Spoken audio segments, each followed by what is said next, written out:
si Sadut ngomongnya jadi beda. Asalna geus lemes, ayeuna mah ngomongnya jadi kasar deui. Hei, Andika, Bikang, rasakeun ieu sia. Iya. Si Sadut langsung nyebrut narajang, nyabetkeun bedogna ka eta si Wanoja. Iu, kuilang. Yuk. Gerakan si Sadut nalika nyabetkeun bedogna memang lumayan cepet.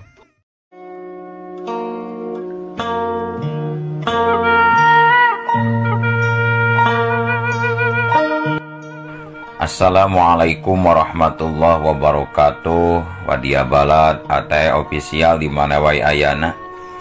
Alhamdulillah wa syukru ala ni'amillah. Urang tiasa patepang deui dina acara anu matuh kamumet urang sadayana.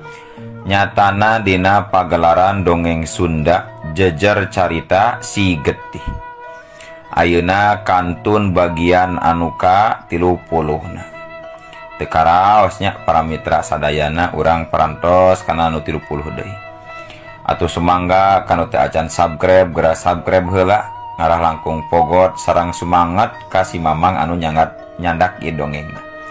Ieu dongeng Si Getih teh karangan yasana Kang Rudiansah ti Palihan Garut. Ngaturkeun nya sewu nuhun lak saketik kabingahan ka Kang Rudiansah tina sanes kanten parantos nawisan pangaoskeun dongengna.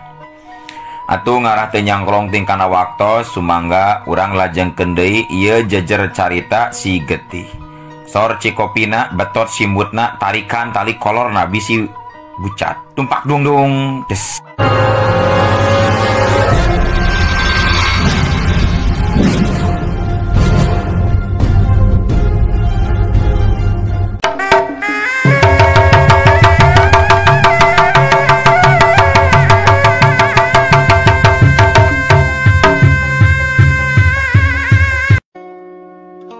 Dina kaayaan keur kitu belegbeg klepus jirim eyang tirta jagat nembongan bari langsung cumarita ka Sekarwati. Kunaon anaki jiga anu sedih seperti kitu aya naon geulis sok geura cumarios ka eyang geulis. Eyang, wilujeng dongkap eyang. Abdi salaresna matak sedih teh eyang. Atos nandasa sasama manusia eyang. Dosa ageng kantenan anu katampi ku diri abdi eyang. Oh, kitunya.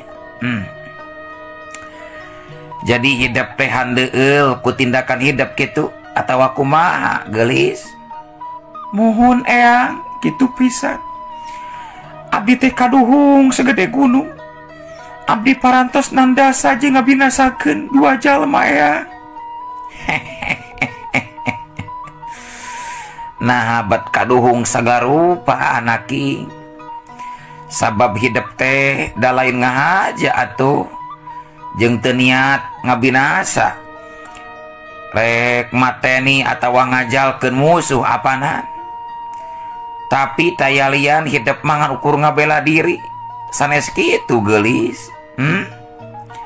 Sabab da dikumahakeun deui taya cara deui cara pikeun ngalumpuhkeun musuh ngan iwal ti kitu carana. Tapi eyang sok sanaos teu dihaja apanan maranehanana teh sami manusia sapertos urang eyang. Abdi tos 2 kali dina ngabinasakeun manusia teh eyang. Abot pisan pikeun abdi nanggung dosana abdi teh eyang. His teu kudu kitu geulis. Teu cek eyang mah teu dosa anaki. Urang apanan ngabela diri lain niat rek ngabinasa. Keke ari 2 nyawa teh nyawa saha wae ieu teh anu dibinasakeun ku diri hidup teh geulis. Eyang mah karakadenge anu kanyahoan ku eyang mah ngan ieu we si Gajah si Mananggala tuluy anu saurang deui saha eta teh geulis. Eta eyang anu janten pangbaluh anu ageng kangge abdi mah eyang. Hiji deui anu dibinasakeun ku abdi teh nyaeta Cihanung Dewi Eyang, bojona Kang Kartiwa. Oh, baru Hanung Dewinya. Tira eta si Kasep Kartiwa kawina gelis. Muhun Eyang, tos lami Eyang. Kejadian palastrananya Hanung Dewi tos aya 2 sasi kapagerma. Batuk. Tos aya 2 sasi kapangkerma Eyang. Ke. Naon anu jadi marga lantaranana, anu jadi masalahna, sehingga eta Hanung Dewi pamajikan Kartiwa bet jadi korban gening. Sok geura carioskeun ka Eyang. Jadi hayang apal Eyang mah kumaha jujutanana gelis. Kieu Eyang, jujutanna mah Eyang. Derak-dek Sekarwati nyaritakeun pangalaman mimiti panggih jeung Hanung Dewi di hiji tempat sacara lain dihaja.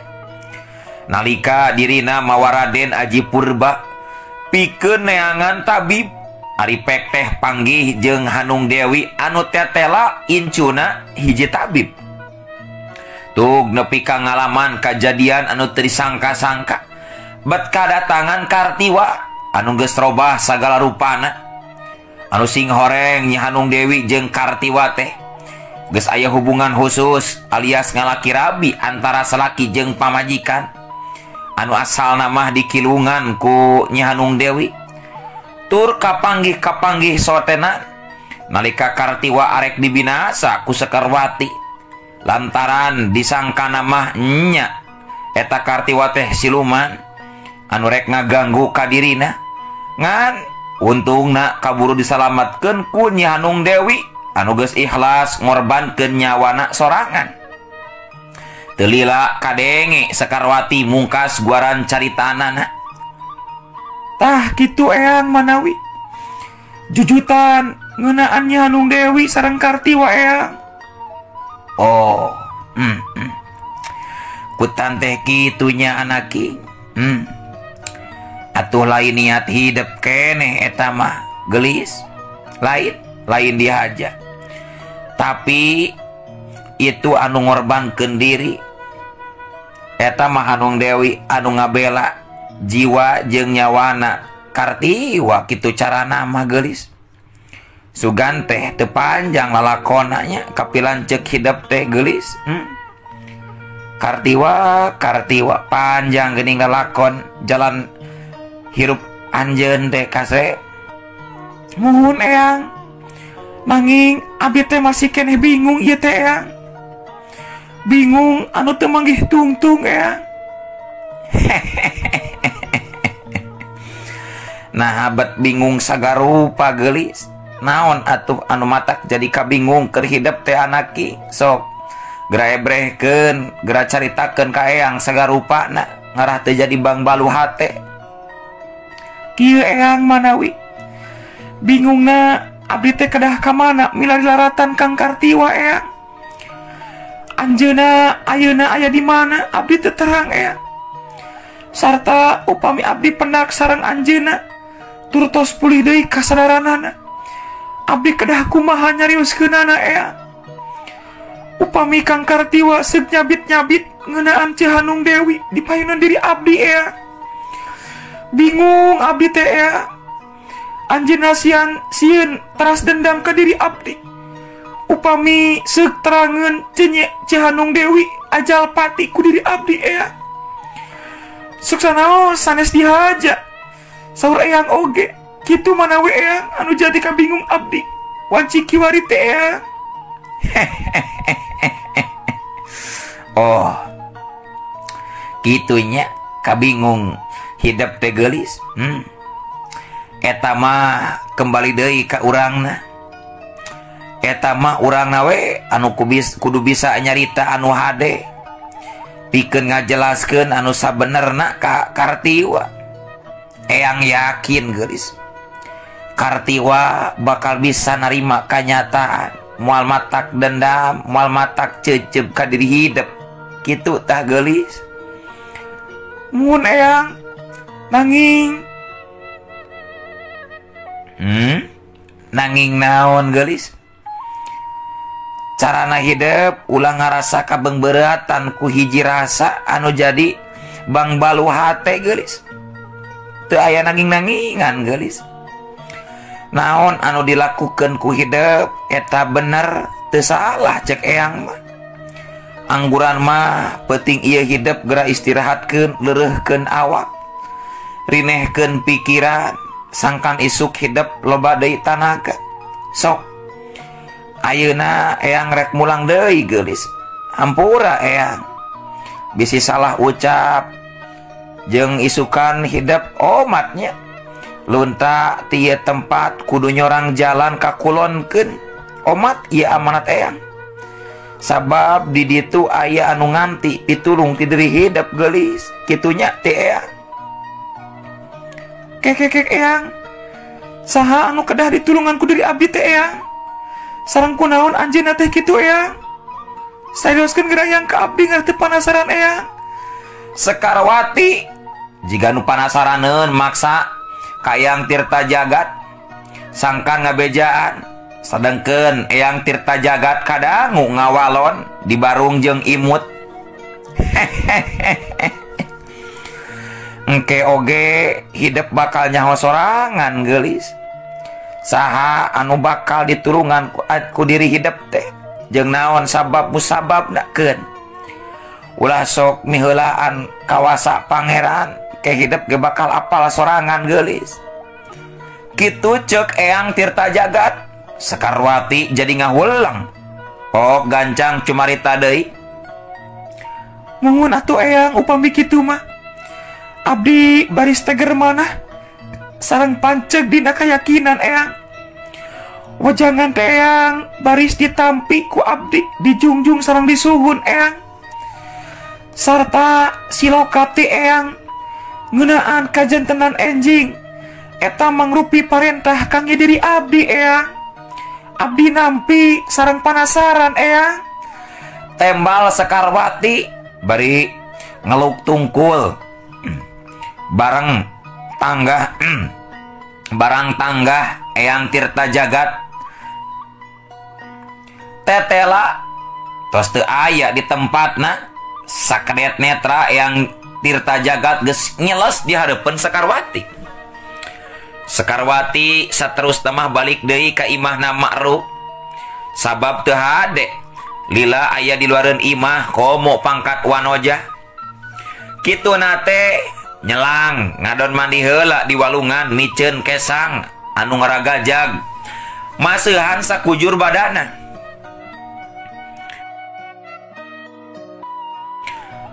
Sanggeus nepi ka pilemburan tuluy Sekarwati muru ka imah Ma'ruf. Sanggeus aya di hareupeun imah Ma'ruf reket panto imah muka. Sekarwati asup ka jero imahna Ma'ruf anu memang henteu ditulakan pantona harita teh.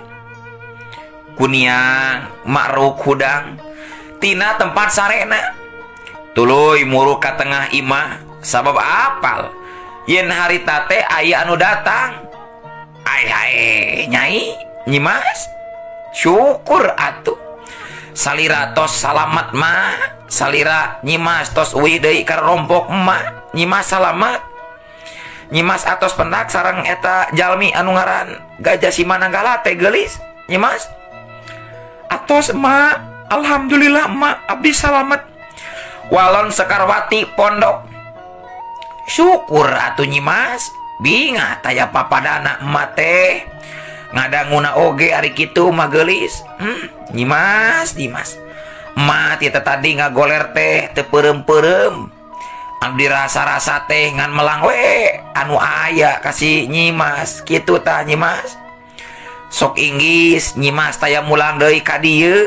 Mangga nyimas geura tuang heula atuh. Ma atos ngahaneutkeun tuangeun mung kanggo nyimas itu teh tuh sok mangga tuang heula. Asa ka anak puguh ge emak teh ari ka nyimas teh atoh pisan aya nyimas di dieu teh sok mam heula mam heula. Nya mak nuhun pisan atuh mak. Mak atos kersa ngangken ka diri abdi langkung ti misti mak. Mugia emak tetap sehat walafiat salamina. Taya kakirangan naon. Tah kitu emak, mangga emak. Cuang tuang sasarangan sareng diri abdi emak ngarah nikmat jeung ponyo emak tuangna. Mohon mangga nyi Mas. Ku emak disarengan tuang teh. Margi emak oge ngahaja ngantosan nyi Mas pikeun tuang sareng. Sok tah nyi Mas. Saya ya we diteun emak mah asal nikmat we kitu nya nyi Masnya. Pugu harita kene oge maruk geus nyadiakeun sangu jeung lauk paukna pikeun dahar bareng. Kitu kayaan Sekarwati harita. Anu dieu beuki dieu teh beuki masagi wae pangartina susah pikeun neangan pitaningeunana. Urang tinggalkeun heula kayaan Sekarwati anu keur balakecrakan jeung Ma'ruf. Ayeuna urang caritakeun kaayaan Kartiwa. Ayeuna cuang nyorang lalakon Kartiwa anu karakrek diubaran ku Raden Tarya Jayakusuma. Anu teu susah deui dina ngubaranana, cukup ku ngandalkeun jampe pamake ti Raden Tarya Jayakusuma. Ngan nya eta ari gogodana mah angger we aya panghalang ti siluman ajag bodas ti alam goib tuluy ngahadang jadi ancaman nyawa duanana. Teu tarimaeun siluman ajag bodas ningali Kartiwa cager deui jiwana teh jigana teh. Tug nepi kadarna tarung sacara lemes nini ijut karimung tumpur teu walakaya di alamna. Eleh jajaten ku Raden Tarya Jayakusuma nalika adu hareupan ngadu tarung ije jajaten ngadu wawasen. Renghap Kartiwa ngarenghap narik napas jero. Salila pareup-pareup jeung Raden Tarya Jayakusuma anu can apaleun yen eta teh bapakna. Bray panon duarana muka barareunta ngumpulkeun pangacian. Pok Kartiwa cumarita hatur nuhun Kisanak. Kisanak tos ngulungan kuring sarang saha atuh ari Kisanak teh salaresna kuring jadi hoyong terang ieu teh Kisanak. Kartiwa tumanya ka Raden Tarya Jayakusuma anu katingal langkung bunyi deui dina panyamaranana. Pok Raden Tarya Jayakusuma ngawalon. Sim kuring mung hiji jalma tukang ngalalana Raden. Milang pangalaman ngukur ilmu anu sing horeng kayaan kahirupan manusia sejen anu memang kasebatna lemah teh kiwari nuju ngarandapan sangsara dikakaya ku raja anu teu tanggung jawab kitu tah Raden. Walon Raden Tarya Jayakusuma ngarendahkeun diri nyaritana teu jauh beda we seperti anu pakna anu keur ngumbara biasa. Duh, tekadah nyebat Raden sagarupa kasim kuring mah Kisanak. Margi kuring mah lain raja, tapi sami kawas Kisanak anu tukang ngalalana turun unggah gunung datang ka pilemuran. Sarta kuring ngalalana teh bari boga tujuan nyaeta maluruh anu jadi indung bapak sakaligus dulur awewe nyaeta nu ngaran Sekarwati kitu tah Kisanak. Tempas Kartiwa asa teu ngeunaheun meureunan aya anu nyebut Raden ka dirina teh. Sedengkeun Raden Tarya Jayakusuma gentak nyarita deui pinuh ku tanda tanya pikeun anu ngabandunganana. Teu kitu Raden. Salila Raden cantang tu emut malah bisa jadi ingat upami teh mah salila Raden enggal ngenteung kana kaca, ngenteung kana gulidagna cai walungan anu sakitu umpal-umpalanana. Nah Raden uninga rundayan kahirupan salila Raden teh kawitna ti hiji tahta Raja Bagendit. Ceuk Raden Tarya Jayakusuma. Kartiwa kerung bari kaget terus netep antep ka Raden Tarya Jayakusuma merenan hayang eces hayang atra kana rupana, tapi lebeng teka tempo rupa jelasna Raden Tarya Jayakusuma teh katutupan ku sandiwarana panyamarana anu buni. Nah kisanak terang kana rundayan hirup kuring, sabab taya saurang oge anu apaleun kana rundayan hirup kuring. Saha atuh ari ieu teh sabenerna kuring jadi penasaran. Kartiwa memang bener manehanana salila ieu nyumputkeun kana jati dirina. Yen manehana teh mangrupakeun aya patula patalina jeung kerajaan Bagendit, ngan tapi manehana can pernah betus ka sasaha oge. Sadengkeun kiwari aya hiji jalma di hareupeunana bet jiga nu apaleun pisan kana runtuyan jeung rundayan asal usul manehanana. Pok kadenge Raden Tarya Jayakusuma nembala. Sim kuring wastamah Mang Wahab Raden. Mang Wahab urang Jatinangor sanes ya teh. Sanes atuh Raden. Mamang mah sanes urang Jatinangor, tapi urang Kota Raja anu nuju diparentahkeun ku nu jadi raja pikeun maruluh laratan salira Raden. Oh gitunya. Tapi ayeuna kuring rek nanya ka Mamang, terang gitu karena ciri-ciri kuring lamun bener kuringnya anak raja ti kerajaan Bagendit. Jeung coba sebutkeun saha ngaran indung bapak kuring lamun bener Mamang apal kana rundayan-rundayan keluarga kuring. Nya apal atuh Raden, apal pisan. Sepuh Raden anu istri namina Arum Ningsih, sedangkan anu pamegetna namina Loka Jaya Padma, atanapi ayeuna mah disebatna Raden Tarya Jayakusuma gelar rajana. Kitu manawi Raden. Salajengna eta dina pepeuteyan aya tanda hideung ngabentuk bentang, mangrupi tanda salira memang turunan raja. Kitu ta Raden. Kartiwa embong ngahuleng ngaraga menang bari neuteup ka langit anu baranang ku bentang. Lamunanana kumalayang kanu anggang, nyawang wanci anu geus kalarung tibeh mula. Bentang anjeun bet nembongan. Nah bener kuring teh bakal panggih deui jeung anu jadi bapa bentang. Najan kuring can apal kana rupa anu jadi bapa. Ieu tanda cek guru aing memang akur. Yen ieu teh tanda diri aing memang anak raja. Kitu gerentesna Kartiwa nalika nempo mencrong tanggah nempo bentang. Raden, oh nya Mamang Wahab, ayeuna kuring rek aya pamundut ieu teh ka Mamang. Anteur kuring ayeuna keneh ka Kota Raja atuhnya. Kuring hayang panggih jeung anu jadi bapa. Upami memang bapak kuring aya keneh dikieun akitu oge.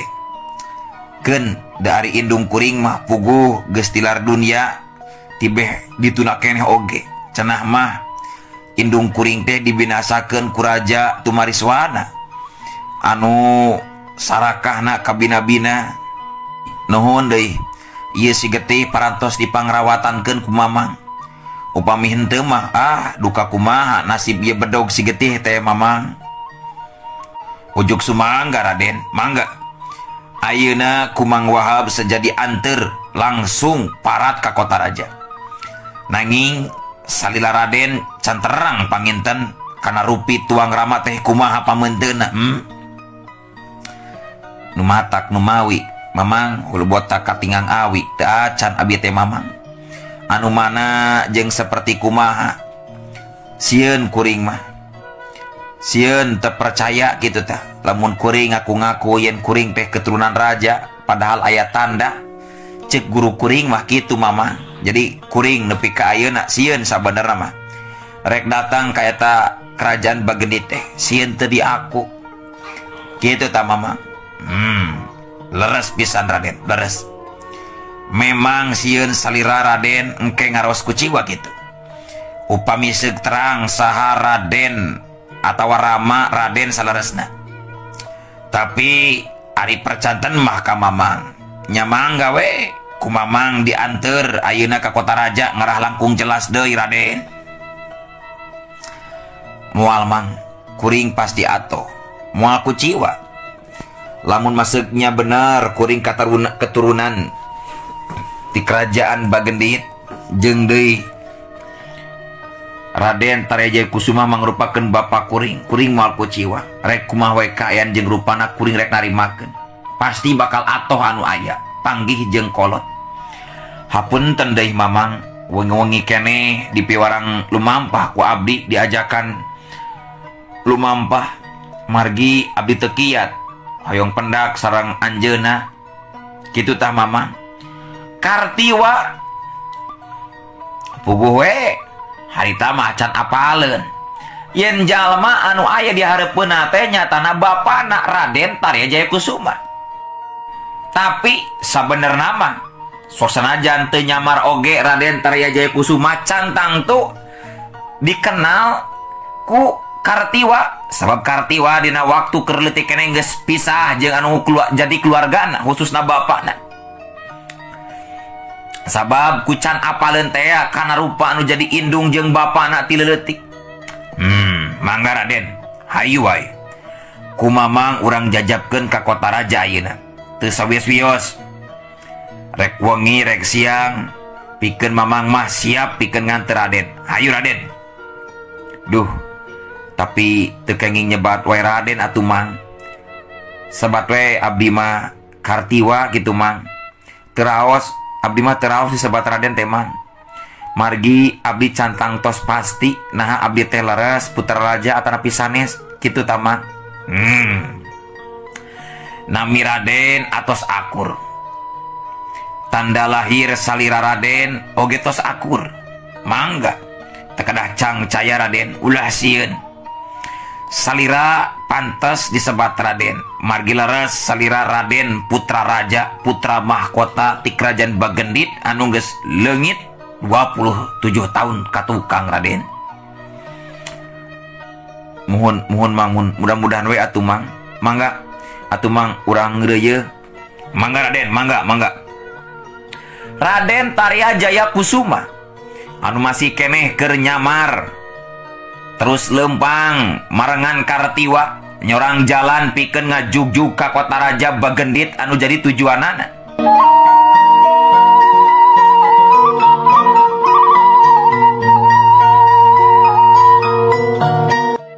Ayeuna urang tinggalkeun heula kayan Kartiwa anu dibarengan ku Mang Wahab alias Raden Tarya Jayakusuma anu rek niang nuju ka kota raja Bagendit.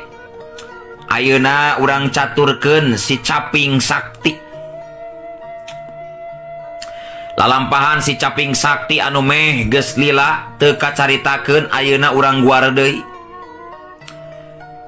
Ayeuna si Caping Sakti teh geus lulus ngalap ilmu di Ki Unggara Pancasona anu sing horeng eta Caping Sakti sanggeus narima sakabeh ilmu ti Ki Buyut Unggara si Pancasona manehanana langsung ngabinasakeun anu jadi guruna sorangan ku cara diracunan ilmuna dipulung jalmana cina dikunclung. Lebah dieu kalicikan si Caping Sakti jeung kakejaman manehanana anu keke hayang jadi jawara nomor hiji di dunia kajawaraan. Ulah aya deui anu nyaingan dirina salianti dirina anu pinunjul ku ilmu panemu. Dalahan guru sorangan nyaeta Ki Buyut Unggara si Pancasona nepi ka diracuna. Da sabab pikir manehanana sieun jadi panghalang dina waktu kahareupna. Kitu nya. Kalakuan si Caping Sakti adalah nu jadi guru sekaligus wana wae nepi ka dibinasakeun dan pannya. Aing si Caping Sakti. Si Unggara Pancasona geus dibinasa ku diri aing. sakabeh ilmuna geus diserap ku aing. Si Caping Sakti anu kiwari ganti ngaran jadi si Bayangan Maut. Caping Sakti dikubur ku aing, Bayangan Maut anu lahir di diri aing. Sabab aing mibanda ilmu naga maut, ilmu Pancasona jeung ilmu sejena anu hebat geus kacangking ku dewek. Kabeh jalma anu aya di dunia kajawaran bakal tunduk taluk ka diri aing. Aing bakal tulus jadi jawaran nomor hiji di dunia kajawaran. Ceuk si Caping Sakti anu geus ganti ngaran julukanana, ayeuna julukana jadi si Bayangan Maut. Katempo harita si Bayangan Maut keur mulak cangkeng di jero guha seserian sorangan. Dina batu nemprak tembong harita layon kibuyut unggara si Pancasona nangkuban bari ngabudah tina bibirna kaluar getih beureum geus semugari. Jigana wae geus rada lila ki unggara Pancasona diracun teh, tur layona diantepkeun kitu wae ku si Bayangan Maut. Rasa moka si Bayangan Maut seuri ngagak-gak ngumbar ka suka hatena.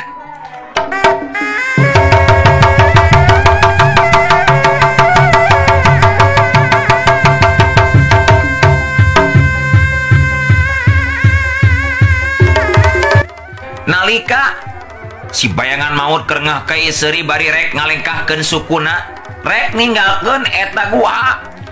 Jol ngaranjuk kaget manehanana waktu ngadenge soraki unggara Pancasona cumarita ditujukeun ka dirina. Maneh geus dalag ka dewek ngalap ilmu mulang tai. Wani maling ilmu ia kabuli simpenan dewek sarta ngaracun dewek ku inuman anu dibikeun ku maneh ka dewek. Ku kituna dagoan akibat anu bakal tumiba ka diri Andika, kanyeri hate dewek bakal lunas ngaliwatan leungeun anu sejen. Andika bongan wani hianat kanu jadi guru sekaligus uwa sorangan. Rasakeun kutukan dewek Caping Sakti. Si Bayangan Maut netep seukeut harita teh kapalebah layon ki unggara Pancasona anu ngebul ngaluarkeun haseup ipis marangan kana sorana anu tadi ngomong setan alas. Geus modar ge masih keneh we bisa nyupata ka diri aing. Jadah teh hayang dipaehan 2 kali ku diri aing koplak teh. Si Bayangan Maut ngangkat 2 leungeunna ka luhur. Aneh nalika si Bayangan Maut ngangkatkeun 2 leungeunna ka luhur, badan ki unggara si Pancasona ge ngadadak ngalayang ka luhur nuturkeun lajuna leungeun si Bayangan Maut ka luhur. Sanggeus diangkat ka luhur terus digibaskeun ka kenca satarikna. Kajadian saterusna badan ki unggara si Pancasona masih keneh ngalayang teh. Jol nyuruwuk sirana heula nembrag kana batu sisi guha anu sakitu teasna. Sewuk wer jeger prusut kebruk ngantapi waktosna kabujeng seep wadia balad keun atunya. Insyaallah enjing pageto urang lajengkeun deui ieu jujutan carita si Getih. Hayu.